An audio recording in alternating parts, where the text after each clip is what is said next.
નમસ્કાર મિત્રો. નમસ્કાર મિત્રો, તમે 6.4 સુધીના બધા લેક્ચરો વ્યવસ્થિત રીતે જોઈ લીધા હશે. મિત્રો, ગઈ વખતે આપણે ગતિ ઉર્જા અને વેગમાન વચ્ચેનો સંબંધ અને ગતિ ઉર્જા અને વેગ વચ્ચેનો સંબંધ અને એના માટે કયા સૂત્રો તમારે તૈયાર કરવાના છે મિત્રો, એક તો આ સૂત્ર કાયમ માટે યાદ રાખજો. આના ઉપર આધારિત એમસીક્યુ ઘણી વખત પૂછાઈ ચૂકેલા છે. એ જ પ્રમાણે વેગ અને ગતિ ઉર્જા ઉપર આધારિત આ રાખશે. તો મિત્રો, એક બે પ્રશ્નો આપું છું આના ઉપર આધારિત. પણ મિત્રો, ગયા લેક્ચરમાં કીધું એમ આ સમીકરણની એક મર્યાદા.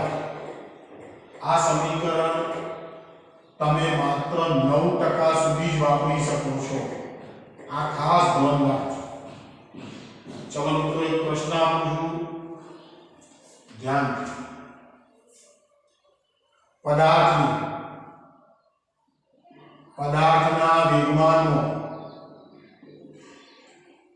વેગમાન 4% વધારો કરતા 4% વધારો કરતા ગતિ ઉર્જાનો પ્રતિશત વધારો ખાલી જગ્યા. સામાન્ય પ્રશ્ન. તો મિત્રો, જો dk/k ગુણ્યા 100% is equal to 2 ગુણ્યા dp/p ગુણ્યા 100%. વેગમાનનો વધારો કેટલો આપ્યો છે? 4%. તો dk/k ગુણ્યા 100%, આ પ્રતિશત વધારો કહેવાય. is equal to, ચલો 2 ગુણ્યા, ચલો આ વેગમાનનો પ્રતિશત વધારો એટલે 4%, is equal to જવાબ આવે 8%. ચલો મિત્રો, ઓકે છે. ચલો મિત્રો, એ જ હવે મિત્રો જરા જો માની લઈએ કે વેગમાનનો મને 40% નો વધારો આપ્યો. વેગમાનનો મને 40% વધારો આપ્યો. તો મિત્રો, હવે હું આ રીત વાપરી શકતો નથી. તો હવે મારે વેગમાનની અંદર અને ગતિ ઉર્જામાં મારે પ્રતિશત વધારો શોધવો છે. તો હવે આગો પ્રશ્ન કેવી રીતે સોલ્વ થાય? મિત્રો, મેથડને બરોબર સમજી લો. મને પ્રશ્ન પૂછેલો પદાર્થના વેગમાનનો 40% વધારો કરતા તેની ગતિ ઉર્જાનો પ્રતિશત વધારો કેટલો થાય? તો મિત્રો, જો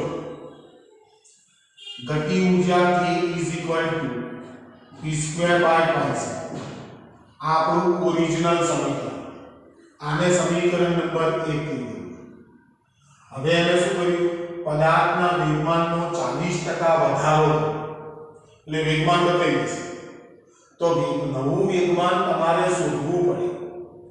તો નવું વેગમાન ps, આ નવું વેગમાન મિત્રો, આ બરોબર સમજજો. નવું વેગમાન પીતો હતું જ, આ જો પીતો હતું જ, કેટલો વધારો કર્યો? 40% વધારો કર્યો. તો p' is equal to p વત્તા 40% ઓફ p. મિત્રો, આ લખતે શીખી જાઓ. જો ઘટાડો કરે તો માઈનસ કરવાનો, વધારો કરે તો પ્લસ કરવાનો. કોના 40%? તો મૂળ વેગમાનના 40%. ઓકે. તો p' is equal to, જો p વત્તા 40/100 into p. ટકાવારીને સાદા આંકડામાં કન્વર્ટ કરે તો જો એક બિંદુ કેન્સલ. તો p' is equal to p વત્તા 0.4 into p. बराबर है। तो p कॉमन निकलશે, p कॉमन काढू तो p કૌંસમાં 1 વત્તા 0.4, चलो ओके। तो e p dash is equal to 1.4 into p। मित्रों आ खूब अगत्यनो पॉइंट है। नवुं वेगमान કેટલું થઈ ગયું 1.4 इंटू p છે। तो હવે મારે गति ऊर्जाનો प्रतिशत વધારો શોધવો હતો। तो गति ऊर्जा, नवी गति ऊर्जा, जो नवी गति ऊर्जा k dash k dash is equal to p dash નો સ્ક્વેર અને ભાગ્યા ટ્વાઇસ। सूत्र એનું એ જ, પણ હવે વેગમાન તો લેવું પડે નવું વેગમાન। તો e इज इक्वल टू શું આવશે 1.4 into p આખાનો સ્ક્વેર અને ભાગ્યા ટ્વાઇસ। चलो ओके मित्रों। तो जो 1.4 નો વર્ગ 1.4 ગુણ્યા 1.4 196 એટલે 1.96 બરાબર છે। એટલે આનો જવાબ આવશે e is equal to 1.96 into p square ભાગ્યા 2। આ નવી ગતિ ઊર્જા આપણી પાસે આવી ગઈ। હવે મિત્રો સમજો, આ નવી ગતિ ઊર્જા, આ મૂળ ગતિ ઊર્જા, મારે ગતિ ઊર્જાનો પ્રતિશત વધારો શોધવો હતો। તો હું શું કરું k ડેશ માઈનસ k। હવે જો વેગમાનનો વધારો કરીએ તો ગતિ ઊર્જામાં વધારો થાય। વેગમાનનો કારણ કે k is proportional to p square, સપ્રમાણતાનો સંબંધ છે। એટલે વેગમાન વધશે એટલે ગતિ ઊર્જામાં વધારો થશે। એટલે આ વધારો થશે એટલે k ડેશ નવી ગતિ ઊર્જા, એટલે નવી ગતિ ઊર્જામાંથી મેં મૂળ ગતિ ઊર્જા બાદ કરી। એટલે e is equal to આ ગતિ ઊર્જાનો થતો ફેરફાર આવશે। ખ્યાલ આવે છે તમને? આ ગતિ ઊર્જાનો થતો ફેરફાર e is equal to, ચલો k ડેશ કેટલો 1.96 into p square ભાગ્યા 2 ઓછા p square by 2। तो मित्रों e is equal to जो 1.96, હવે p square by 2 कॉमन निकलશે એટલે 1.96 ઓછા 1 કૌંસમાં કૌંસની બહાર p square by 2 ને p square by 2 ને कॉमन થાય। ખ્યાલ આવે? चलो હવે 1.96 ઓછા 1 is equal to 0.96 અને p square by 2 is equal to मूल गति ऊर्जा लखी सकूं तो into k। કોનો જવાબ આવ્યો delta k। Delta k is equal to 0.96 into k, therefore delta k Bhagya k is equal to 0.96। શું શોધવાનું છે ગતિ ઊર્જાનો પ્રતિશત વધારો। તો મિત્રો આને સૌ વડે ગુણી નાખો તો delta k Bhagya k गुण્યા 100% is equal to 0.96 गुण્યા 100%, तो is equal to 96%। तो गति ऊर्जाનો પ્રતિશત વધારો તમને કેટલો મળે 96%। ખ્યાલ આવ્યો મિત્રો? હવે જો મને 50% વધારો કીધો હોય, 50% ઘટાડો કીધો હોય, 25% વધારો કીધો હોય, 25% ઘટાડો કીધો હોય, તો મિત્રો મેથડ મેં તમને આપી દીધી। તમને ગૃહ કાર્યમાં જો વેગમાનનો 25% વધારો કરવામાં આવે તો ગતિ ઊર્જાનો પ્રતિશત વધારો કેટલો થાય એ તમારે જાણવાનું। 50% વધારો કરવામાં આવે, चलो 75% વધારો કરવામાં આવે અને 100% વધારો કરવામાં આવે તો ગતિ ઊર્જાનો પ્રતિશત વધારો કેટલો થાય એ તમારે ગણવાનું છે। મિત્રો પ્રશ્નોને સમજજો તો ગતિ ઊર્જાનો પ્રતિશત વધારો મારી પાસે માંગ્યો, બરાબર છે। નવી ગતિ ઊર્જા પણ માંગી શકે, નવી ગતિ ઊર્જા પણ મારી પાસે માંગી શકે. દાખલા તરીકે પદાર્થના વેગમાનનો 40% વધારો કર્યો હોય અને મને એ વખતે એનું મૂળ ગતિ ઊર્જા કદાચ આપેલી, મૂળ ગતિ ઊર્જા માની લો કે મને આપેલી હોય, તો જો મિત્રો આ મૂળ ગતિ ઊર્જા છે, આ મૂળ ગતિ ઊર્જા, તો પછી ડેલ્ટા કે ની કિંમત મને આની અંદરથી મળી જશે. કે ની કિંમત હું અહીં મૂકી દઈશ, જે કે આપેલો હશે એ કે ની કિંમત હું અહીં મૂકી દઈશ, તો અહીંયાથી આમ લઈ જાઉં તો મને ડેલ્ટા કે મળી જાય. જો અહીં ગણી કે રહેશે, આવા p²/7 છે, આવા p²/7 એટલે વળી પાછો કે થશે, p²/7 એટલે મૂળ ગતિ ઊર્જા થશે. એ મૂળ ગતિ ઊર્જાની કિંમત તમે અહીં ગાડી મૂકી દો તો નવી ગતિ ઊર્જા કેટલી થાય એ તમને ખબર પડી જાય. આ ગતિ ઊર્જામાં થતો ફેરફાર વધારો, પણ એ વખતે તમને રકમની અંદર ગતિ ઊર્જાનું મૂલ્ય તમને આપેલું હશે કે મૂળ ગતિ ઊર્જા એની આટલી છે. ખ્યાલ આવ્યો? તો મિત્રો એ પ્રમાણે આ બધા પ્રશ્નો સોલ્વ કરી શકાય. તો મિત્રો ઉતારો વ્યવસ્થિત રીતે.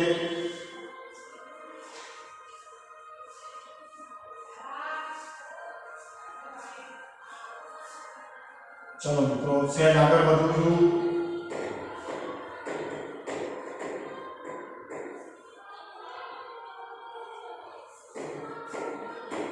આજે મિત્રો એક આ ચેપ્ટરનો નવો મુદ્દો લઈ રહ્યો છું અને એ છે પોટેન્શિયલ એનર્જી, સ્થિતિ ઊર્જા. સ્થિતિ ઊર્જા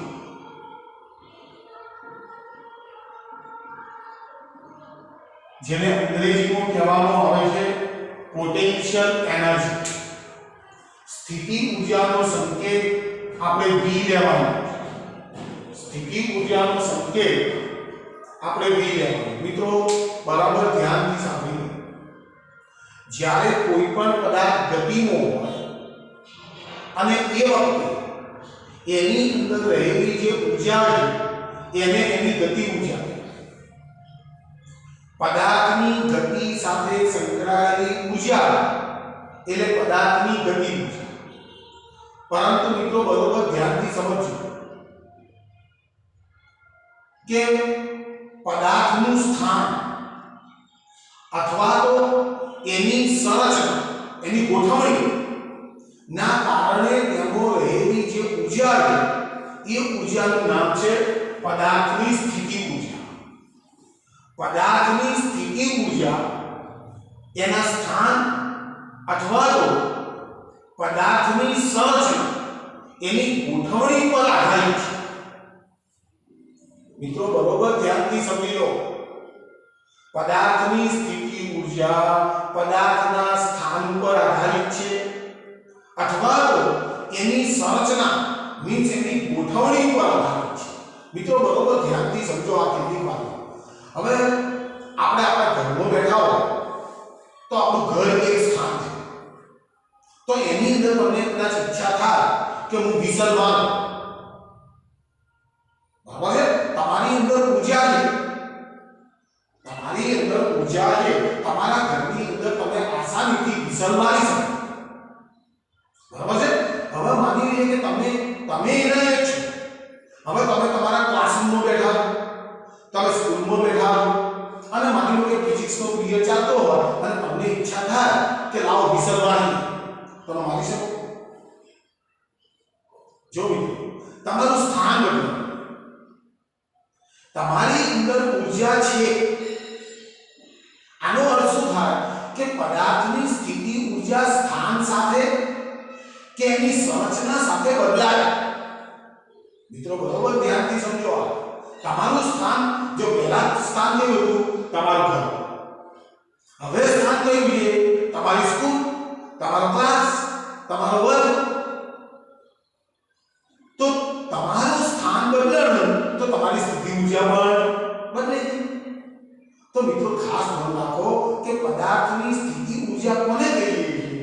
તો પદાર્થના સ્થાન અને એના સંરચનાના કારણે એમાં રહેલી છે સ્થિતિ ઊર્જા, એ અંગ્રેજીમાં કહેવાય પોટેન્શિયલ એનર્જી. હવે આ સ્થિતિ ઊર્જા જે છે એ તમારે બે ગણવું. મિત્રો નંબર 1 છે સ્થિતિ ઊર્જા, એક છે ગુરુત્વીય સ્થિતિ ઊર્જા.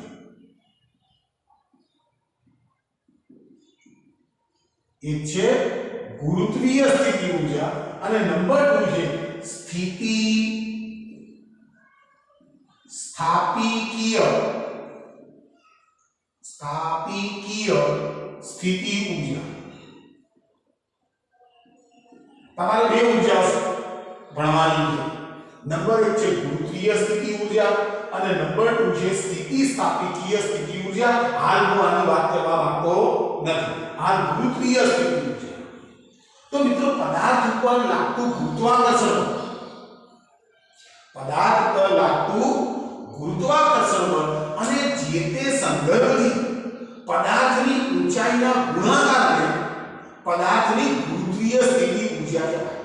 દાખલા તરીકે આપણે પૃથ્વીના સંદર્ભમાં બોલીએ તો માની લઈએ કે એક પદાર્થ પૃથ્વીની સપાટીથી 10 મીટર ઊંચાઈ લે છે. પૃથ્વીની સપાટીથી 10 મીટર જેટલી ઊંચાઈ લે છે તો એની ગુરુત્વીય સ્થિતિ ઊર્જા કેટલી થાય? તો પદાર્થ ઉપર લાગતું ગુરુત્વાકર્ષણ બળ અને તેની ઊંચાઈના ગુણાકારને પૃથ્વીની સપાટીના સંદર્ભમાં તેની સ્થિતિ ઊર્જા કહેવાય. મિત્રો બરોબર ધ્યાનથી સમજી લો. એટલે ગુરુત્વીય સ્થિતિ ઊર્જા V લાગતું ગુરુત્વાકર્ષણ બળ અને પૃથ્વીના સંદર્ભમાં એની ઊંચાઈ. તો ગુરુત્વીય સ્થિતિ ઊર્જા uv બરાબર mgh થાય. આ mg શું છે? ગુરુત્વાકર્ષણ. h શું છે? પૃથ્વીના પોપડા પૃથ્વીના સંદર્ભમાં પદાર્થની ઊંચાઈ લીધી છે. એટલે v બરાબર mgh. હવે માની લઈએ કે મારી પાસે એક પદાર્થ છે પૃથ્વીની સપાટી પર પડ્યો. આ પૃથ્વીની સપાટી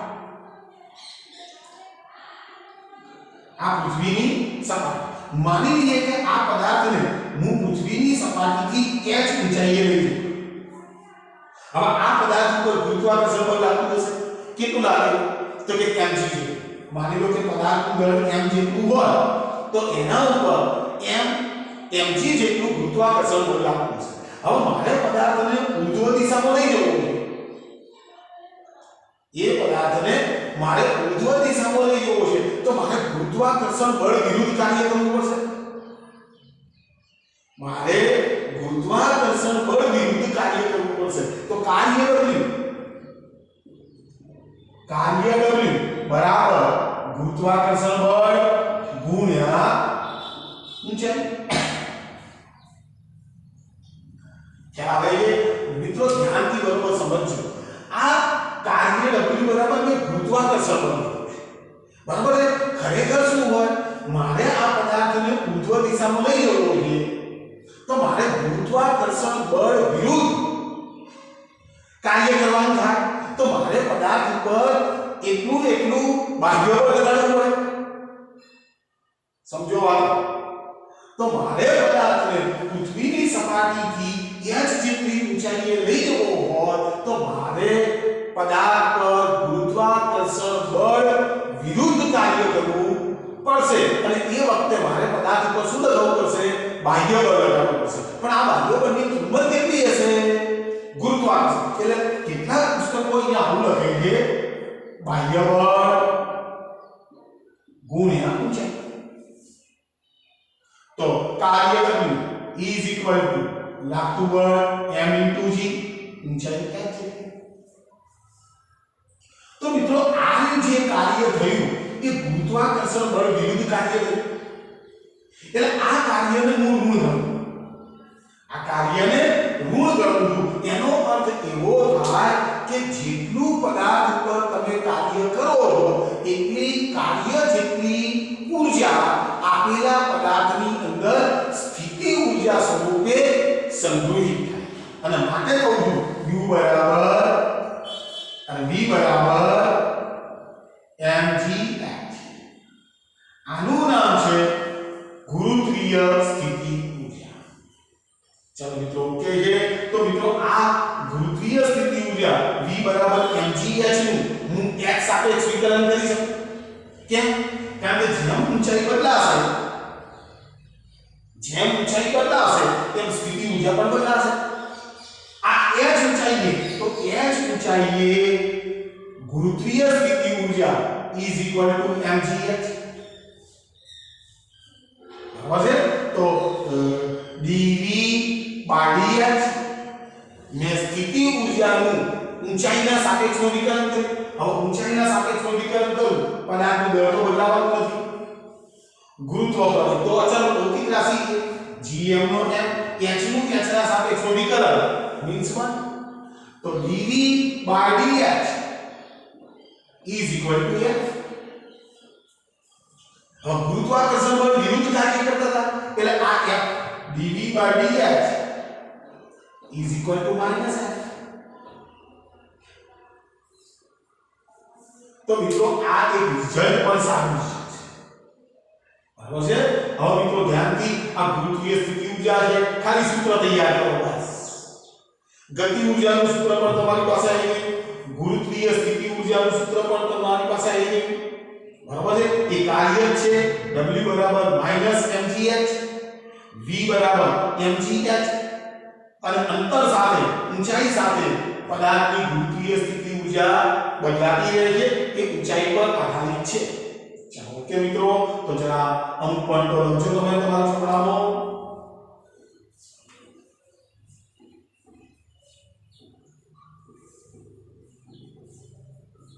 ચાલો જરા એક સંબંધ છે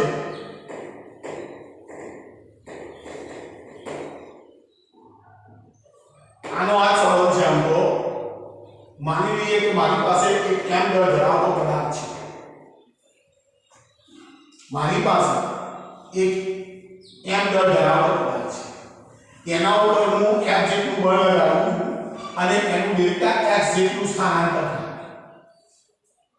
મિત્રો બરોબર એક પદાર્થનું દળ m એના પર f જેટલું બાહ્ય બળ લગાવ્યું અને આ બાહ્ય બળના કારણે એનું સ્થાનાંતર માની લો કે ડેલ્ટા x જેટલું છે મારો પ્રશ્ન છે કાર્ય કેટલું છે તો કાર્ય w બરાબર f * d કાર્ય w બરાબર f * d cos θ ખરેખર આવું માની લઈએ કે સ્થાનાંતર બળની દિશામાં થાય θ is equal to 0 therefore કાર્ય w is equal to f into delta x w બરાબર f into delta x ચલો ઓકે હવે મિત્રો આપણે જાણીએ કે સંરક્ષી બળો માટે w બરાબર delta t w બરાબર delta t હવે મિત્રો સંરક્ષી બળોની વાતો નીકળી છે એટલે બરોબર હોવે કે જે બળ વડે થતું કાર્ય માત્ર ગતિપથના પ્રારંભિક અને અંતિમ સ્થાન પર જ આધારિત મિત્રો બરોબર હોવી લેજો જે બળ વડે થતું કાર્ય તેની પ્રારંભિક અને અંતિમ સ્થાન પર જ આધારિત ગતિ કયા પથ ઉપર થઈ છે તે પથ ઉપર આધારિત ન હોય તો તેવા બળોને સંરક્ષી બળો મિત્રો બરોબર ધ્યાનથી સમજો જે બળ વડે થતું કાર્ય ગતિપથના પ્રારંભિક અને અંતિમ સ્થાન ઉપર જ આધારિત હોય ગતિ માર્ગ પર આધારિત ન હોય તો એવા બળોને સંરક્ષી બળો કહેવાય અને આવું જે ક્ષેત્ર તૈયાર થાય એ ક્ષેત્રને સંરક્ષી બળ ક્ષેત્ર કહેવાય દાખલા તરીકે ગુરુત્વાકર્ષણ બળ વિદ્યુત બળ ચુંબકીય બળ આ બધા સંરક્ષી બળો કહેવાય છે બરાબર છે તો સંરક્ષી બળોના કિસ્સામાં તમે કાર્ય ઊર્જા પ્રમેય વાપરી શકો અસંરક્ષી બળ કેવું હોય તો મિત્રો બહુ સ્પષ્ટ વાત છે કે જે બળ વડે થતું કાર્ય અથવા એની ગતિ ઉર્જા ગતિ માર્ગ ઉપર આધારિત તો એવા બળો જે છે એ અસંરક્ષી બળો દાખલા તરીકે ઘર્ષણ બળ એ અસંરક્ષી બળ છે મિત્રો એમસીક્યુ પ્રશ્નનો યાદ રાખજો સંરક્ષી બળો માટે તમે કાર્ય ઊર્જા પર વાપરી શકો છો તો મિત્રો W બરાબર F into delta x, W બરાબર delta k, તો delta k is equal to F into delta x થશે સમીકરણ 1 અને 2 પરથી. તો મિત્રો આપણી પાસે આ ત્રીજું સમીકરણ. હવે મિત્રો એક ત્રીજો નિયમ છે યાંત્રિક ઊર્જા સંરક્ષણ. યાંત્રિક ઊર્જા સંરક્ષણ. હવે મિત્રો ધ્યાનથી માની વાત કરો કે માની લઈએ કે મારી પાસે આ પૃથ્વીની સપાટી છે અને એક પદાર્થ માની લો કે અહીંયા પૃથ્વીની સપાટીથી માની લો કે h જેટલી ઊંચાઈ છે. h જેટલી ઊંચાઈ. તો મિત્રો આ પદાર્થની સ્થિતિ ઊર્જા કેટલી હશે? તો આ પદાર્થની સ્થિતિ ઊર્જા V બરાબર mgh જેટલી હશે. હવે એ તો અહીંથી મુક્ત પતન કરે. આ પદાર્થ અહીંયાથી મુક્ત પતન કરે. મુક્ત પતન કરશે એટલે પ્રારંભિક વેગ તો કેવો હશે? શૂન્ય હશે. તો પ્રારંભિક વેગ v0 બરાબર 0 હશે. તો આપણી પાસે હવે જેમ જેમ પદાર્થ નીચે આવશે એમ એમ એની ઝડપ વધશે. એમ એમ એની ઝડપ માની લો કે એ પદાર્થ ધીમે ધીમે પૃથ્વીની સપાટી પર આવે એટલે h જેટલું અંતર કાપશે. તો મિત્રો v2 v02 is equal to twice ad સમીકરણ છે આપણી પાસે અચળ પ્રવેગી ગતિનું સમીકરણ.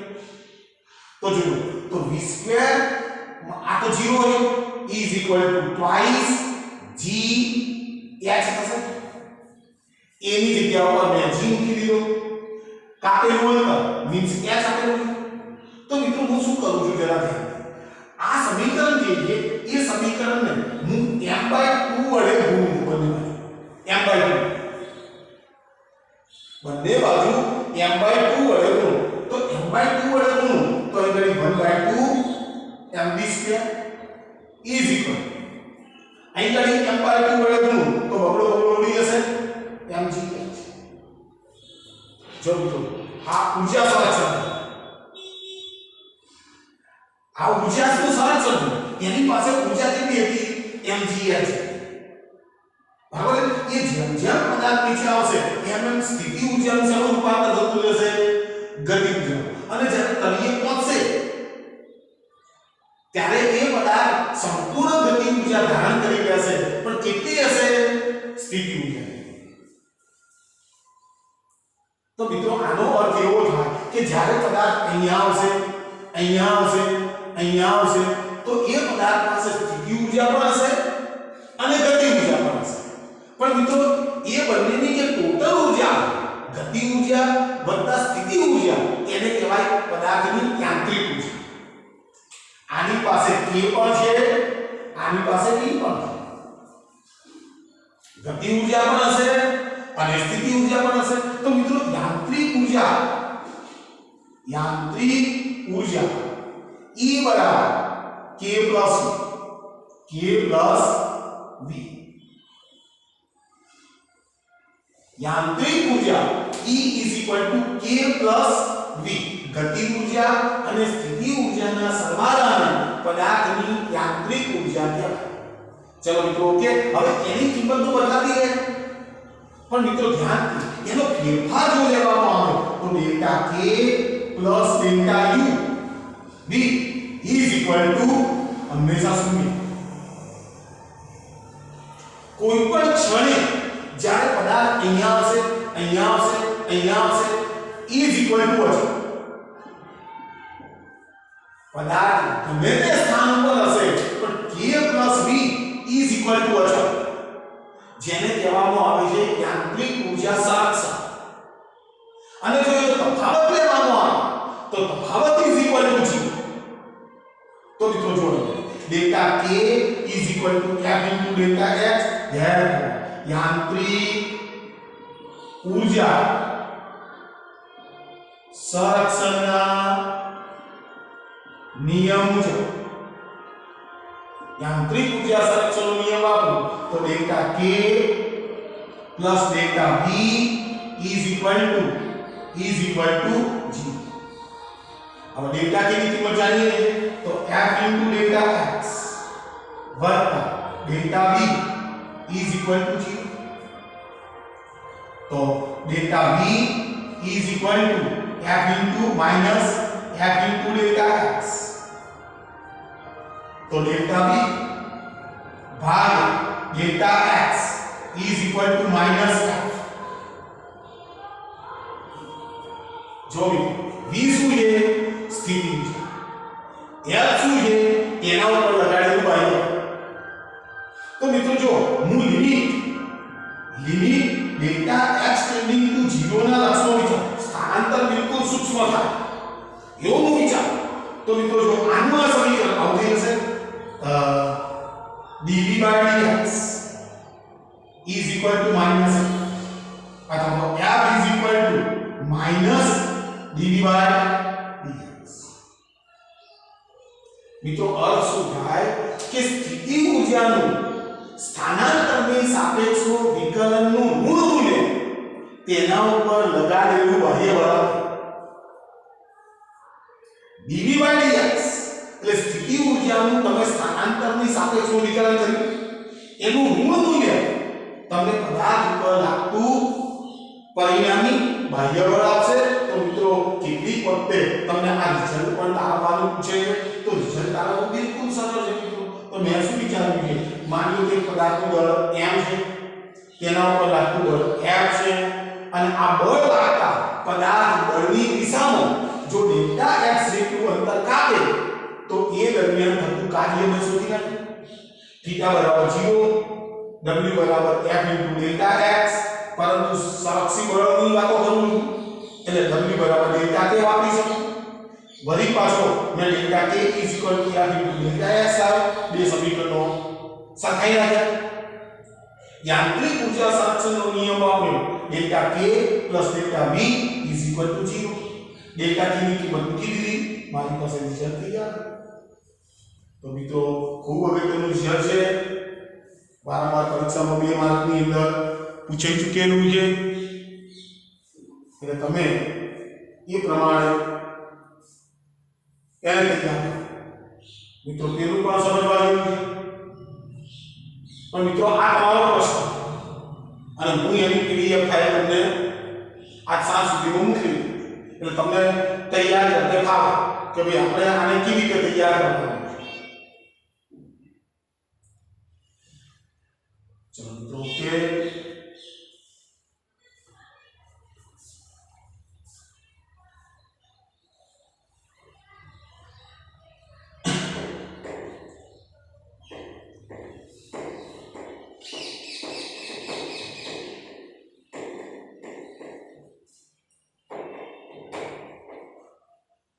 चलो આપણે સ્વાધ્યાયના અને ઉદાહરણના બે ચાર દાખલા જોયા। વળી પાછો હું ઉદાહરણનું ને દાખલો લઈ રહ્યો છું। ઉદાહરણ નંબર છે 6.2। ઉદાહરણ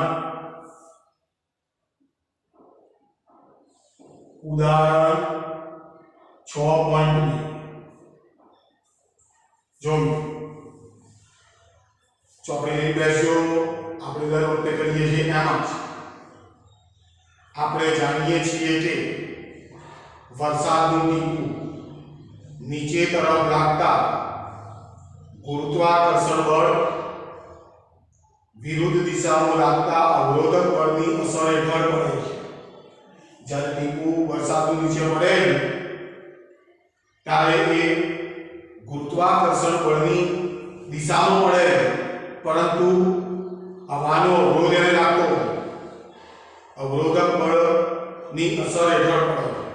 અવરોધક બળ ટીપાની ઝડપના સપ્રમાણમાં હોય છે, જે સામાન્ય રીતે જાણી શકાયું નથી। ધારો કે 1 ગ્રામ દળનું એક ટીપું 1 કિલોમીટર ઊંચાઈએથી પડે છે, તે જમીન પર 50 મીટર પર સેકન્ડની ઝડપથી સ્પર્શે છે। જો મને ટીપાનું દળ આપેલું છે m = 1 ગ્રામ = 10⁻³ કિલોગ્રામ, મને એની ઊંચાઈ આપેલી છે h બરાબર 1 કિલોમીટર = 10⁻³ મીટર। મીટરમાં તો ફેરવવા પડશે, તે જમીન પર પડેલી ત્યારે એનો વેગ આપેલો છે v બરાબર 50 મીટર પર સેકન્ડ. તમને પ્રશ્ન પૂછ્યો છે પહેલો, ગુરુત્વાકર્ષણ બળ વડે કેટલું કાર્ય થયું હશે? મિત્રો ગુરુત્વાકર્ષણ બળ વડે નંબર 1 ગુરુત્વાકર્ષણ બળ વડે થતું કાર્ય શોધવાનું. કેટલું હશે? સ્થિતિ ઊર્જા જેટલું. તો ગુરુત્વાકર્ષણ બળ વડે થતું કાર્ય W બરાબર mgh. તો E = m ની કિંમત 10⁻³ g ની કિંમત 10 લઈ લો, h ની કિંમત 10⁻³ g ની કિંમત મેં 10 લીધી और 10⁻³ 10⁻+3 तो उड़ी जवाना. E = 10 W = ગુરુત્વાકર્ષણ બળ વડે થતું કાર્ય Wg કહો. Wg બરાબર છે. હવે બીજો પ્રશ્ન પૂછ્યો છે મને પ્રશ્ન પૂછ્યો છે અજ્ઞાત અવરોધક બળ વડે કેટલું કાર્ય થાય? અજ્ઞાત અવરોધક બળ વડે કેટલું કાર્ય થાય? પેલું ટીપું જ્યારે પડે ને ત્યારે હવાનો અવરોધ એને લાગે. મિત્રો સમજો, અને એ કઈ દિશામાં લાગશે? ટીપું જે દિશામાં પડતું હશે એના કરતા વિરુદ્ધ દિશામાં. બરાબર છે. પણ મિત્રો ગુરુત્વાકર્ષણ બળ એ તો સંરક્ષી બળ છે. એટલે જો અવરોધક બળ વડે થતું કાર્ય यानी WR कहेंगे. WR तो मित्रों जो मु कार्य ऊर्जा प्रमेय कार्य ऊर्जा प्रमेय डेल्टा K = Wg वत्ता WR. मित्रों समझो आ શું કર્યું? જો આના ઉપર ગુરુત્વાકર્ષણ બળ વડે કાર્ય થાય વત્તા અવરોધક બળ વડે કાર્ય થાય. એટલે ગતિ ઊર્જામાં થતો ફેરફાર જે છે એ આ બે કાર્યોના સરવાળા જેટલો. હવે મારે અવરોધક બળ વડે કાર્ય શોધવું છે એટલે WR. WR ને સૂત્ર કરતા બનાવો ડેલ્ટા K માઈનસ Wg. બરાબર છે. હવે મિત્રો ખાસ હવે આ છે ડેલ્ટા ગતિ ઊર્જામાં થતો ફેરફાર. Wg તો આપણી પાસે છે. તો મિત્રો શું કરવું જોઈએ? ડેલ અહીંયા લખું WR = હવે ડેલ્ટા K એટલે અંતિમ ગતિ ઊર્જા ઓછા પ્રારંભિક ગતિ ઊર્જા. એટલે અહીંયા લખું છું 1/2 mv² - 1/2 mv02 plus minus Wg. ખ્યાલ આવ્યો? Delta K. હવે જો વરસાદનું ટીપું જ્યોથી પડતું 1 કિલોમીટર અંતર એટલે એ તો મુક્ત પતન કરતું હોય એટલે V0 બરાબર છે V0 બરાબર 0 એટલે પાછળનું પદ નીકળી જશે. તો WR = 1/2 mv² માઈનસ Wg. તો કિંમત તો મૂકી દો. E = 1/2 m ની કિંમત 10⁻³ v². v² એટલે 50 નો વર્ગ એટલે 2500. આ છે 2500 અને ઓછા Wg તો યાદ 10. તો E = જો આના બે મીંડા સાથે ઉડી જવાના. બરોબર સમજો? આના બે મીંડા સાથે ઉડી જવાના એટલે અહીંયા શું આવશે?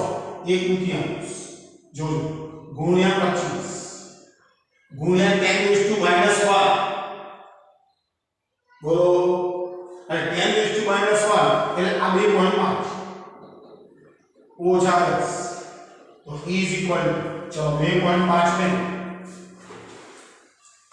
હું 2 વડે ભાગો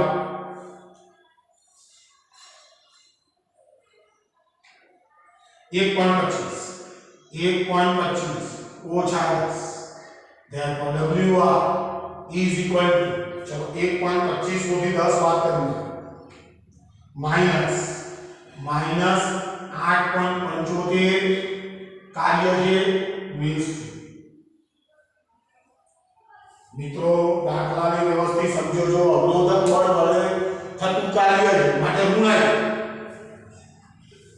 અવરોધક બળ વિરુદ્ધ કાર્ય માટે WR ની કિંમત કેવી આવી માઈનસ ચલો કે મિત્રો ખૂબ અગત્યનું ઉદાહરણ 6.2 છે વ્યવસ્થિત રીતે દાખલા ગણો મિત્રો અને એક બાજુથી તમે બધી જે વસ્તુ ચાલે જાય છે એને તરત જ તૈયાર કરો તો મિત્રો તમને તરત જ એનો લાભ મળશે તમે હજી 6.1 જોઈ રહ્યા છો તો મિત્રો એનો કોઈ અર્થ નથી ચલો ઓકે મિત્રો થેન્ક યુ